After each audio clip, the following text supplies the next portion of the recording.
नमस्कार प्रिय श्रोता बंधु आज यही कथा कवितार कार्यक्रम को आपण मानक स्वागत। बंधुगण आज हेउछि मार्गशीर मासर प्रथम गुरुवार माँ लक्ष्मीकर महिमा अपार।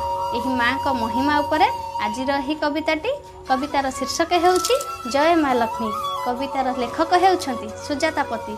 तेबे आसंतु देरी न करी सुनिबा कविताटी।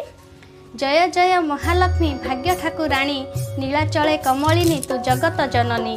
तोर दया थिले माँ अभाव रहेनी तोर कृपा लाभ करी श्रिया हेला राजराणी। मो माँ लक्ष्मी ठाकुराणी परी किए हेब सुना चटु धरी 60 पौटी नीति रांधि खुआइब। आनंद बजारे माँ रही थाए भकत मानक पाई जेते खाइले भी अबढ़ा सरेनी माँ कृपा थाए तही। गुंटिचा जातरे प्रभु तो जाती भकते नथांती केही निज मणोही को भूली जाई माँ चुली को दियंती लिभाई। गुरुवार दिन माँ को सुमरी लक्ष्मी पाद जीए देव कलह न करी पिलांकु न मारी गुरु ब्राह्मण भोजन देव।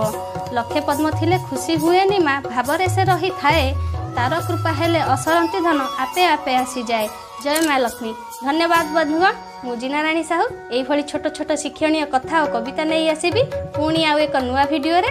मोर अनुरोध जो मैंने मोर यूट्यूब चैनल टी सब्सक्राइब करना तत्क्षणात मोर यूट्यूब चैनल टी सब्सक्राइब करंतु जहाँफल कि मोर समस्त नुआ भिडियो आपण मैंने देखिपारे।